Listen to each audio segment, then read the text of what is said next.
الكبة كوب وربع برغل، كوب 3/4 ماء ساخن،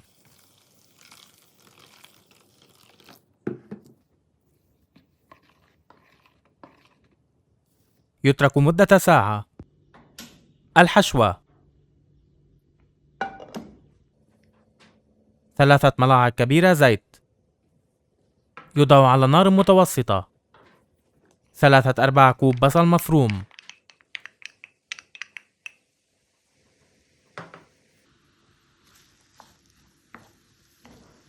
يقلى البصل حتى يصفر.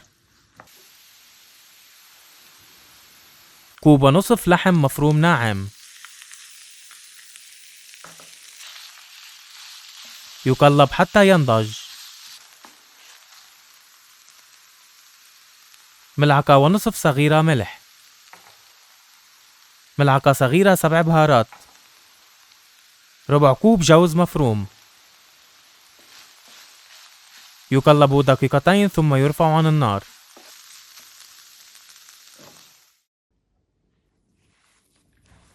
يدعك البرغل حوالي 5 دقائق.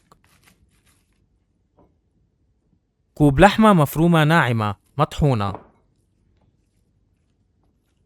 ملعقة كبيرة ملح، ملعقة صغيرة نعناع مطحون، ملعقة صغيرة كمون مطحون، نصف ملعقة صغيرة بهار حلو، نصف ملعقة صغيرة فلفل أسود. تدعك الكبة جيدا حتى تصبح متماسكة.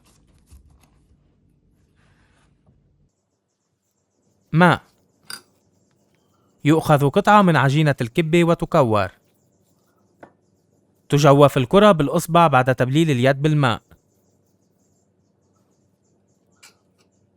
تملأ بحشوة اللحم وتغلق بإحكام من الجانبين.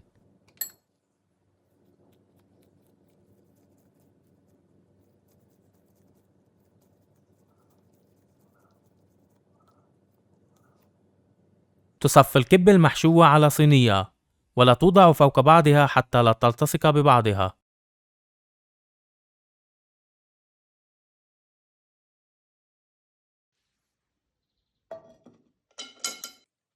كوبان ونصف زيت، يوضع على نار متوسطة ويترك حتى يحمى جيدا. تقلى أقراص الكبة في الزيت الحامي حتى تتحمر من كل الجهات.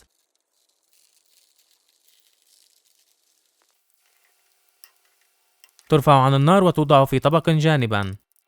الصلصة: 2 كيلوغرام لبن رائب زبادي،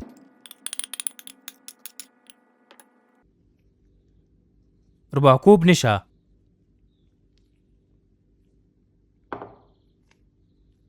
ملعقتان كبيرتان دقيق، ملعقة كبيرة ملح. يخلط جيدا حتى يصبح اللبن ناعما.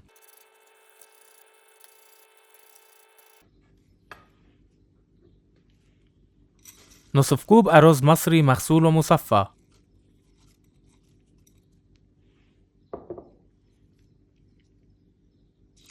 كوب ونصف ماء. يخلط.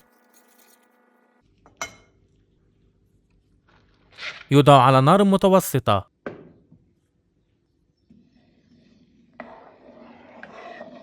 يحرك باستمرار حتى يبدأ بالغليان.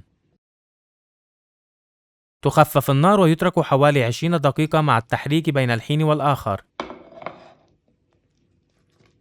حبات الكب المقلية: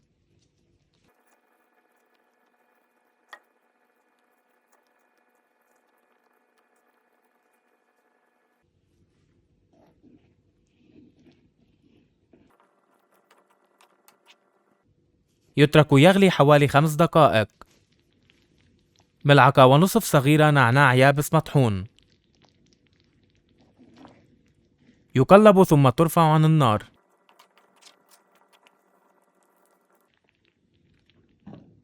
تصب الكبة بلبنية في طبق وتقدم ساخنة أو باردة حسب الرغبة.